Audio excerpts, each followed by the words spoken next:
Hi everyone, it's Amanda Fitterer. Today we are going to make this adorable shaker card using some Ink Road stamp sets. So the first thing we're going to do is we're going to get 2 pieces of white cardstock, and I'm going to use this die just to put a border around the front of my card.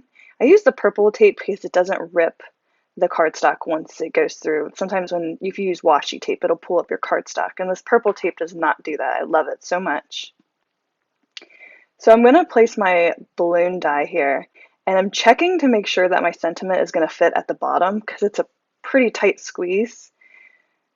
So I put it there just to make sure it was going to work, and then I went and used my purple tape again. You can reuse that purple tape over and over again until it starts tearing. Not your cardstock, but it'll tear apart itself from going through the machine so many times. The next thing we're going to do is put our balloon die in there and stamp this adorable cake from the iconic stamp set from Ink Road Stamps. And I'm going to put the face in afterwards, so I'm just doing the cake now, and then I'm going to give it a face. I use Memento Tuxedo Black ink because I know I'm going to be using Copic markers, and it works well with Copic markers. It's the best one that I found. If you use Versamark, it will the ink will bleed when you start using Copic markers. So now I'm going to do my little face. I couldn't decide which one I wanted to do. And my hands must have been sticky, so I was wiping them off there. Go ahead and use the same ink.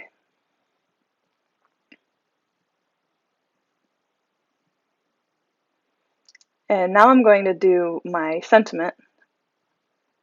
And it should fit. And it does. I'm going to use the same ink again because I'm going to color in my block letters.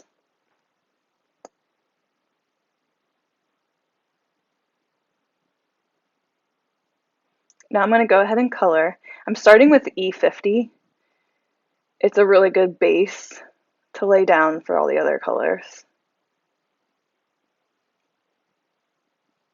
Next I'm using E31. This is like a mid-tone color.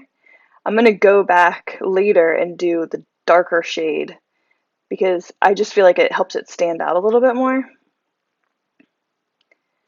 This is another mid color, and I'm just working my way towards the center. Now I'm going to go with my darkest color, which is E34.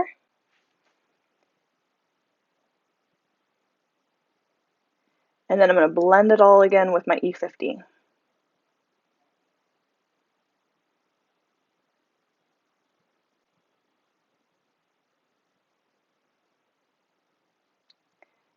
I'm doing pretty much the same process. Put my lightest color down first.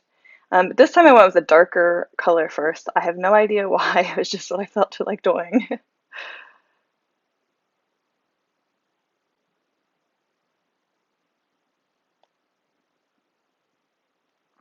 Next I'm going to do my blues. I'm going to do the plate. Start with my lightest color. And I started with the darkest color here too, because with blues, I feel like it's just the easiest way to blend them all together. I'm just kind of feathering it in towards the center.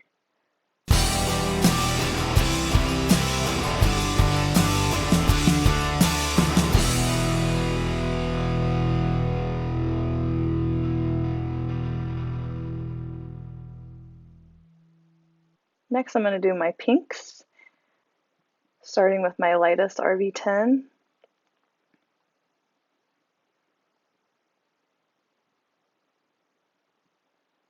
RV14, RV13,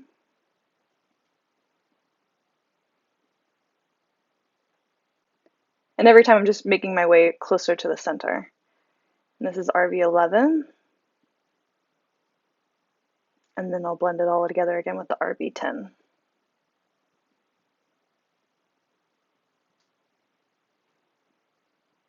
I'm going to try to create like an ombre effect with just my pinks and my yellows. So I'm just starting on the outside and working my way towards the center, getting lighter.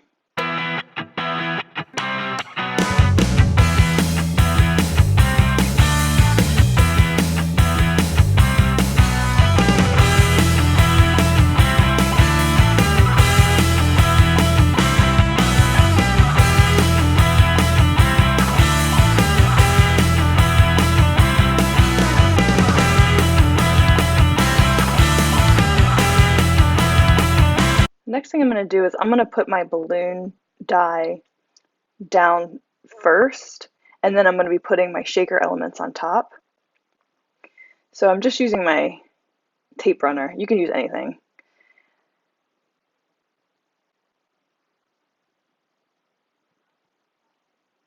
I just kind of placed it inside. There's probably a better way to do this, but it works for me. So,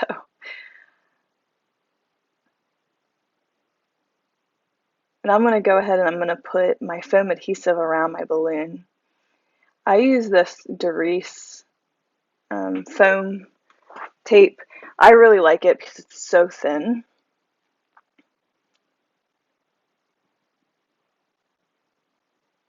And I just want to make sure that my adhesive is not going to stick out from behind my scalloped edge. So that's why I'm cutting them down a little bit.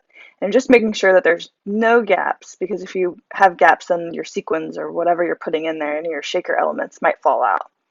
Now, before pulling off your backing, you're going to put in your shaker elements. These are from Ink Road. I love them. And I don't think that they have room to flip around, so that's why I put them all facing up. That way they don't flip upside down. These are just some sequins that I have laying around.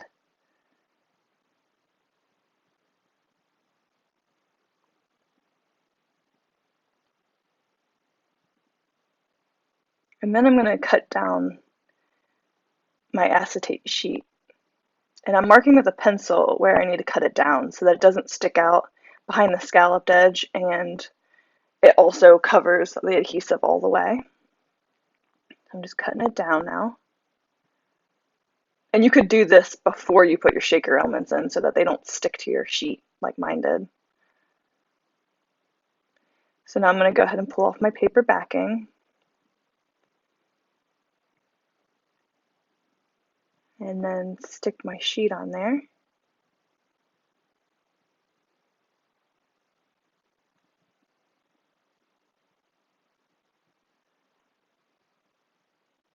And I'm going to add some more strips down to the bottom. That way it lays evenly. If you use different adhesive, it might be thicker or thinner, and then your top part won't lay correctly. So you just want to make sure you're using the same thickness of adhesive. It doesn't have to be the same exact adhesive. This is just flat tape. I like this one because it's so thin. And then just go ahead and put that on top, and you're done. Thanks for watching.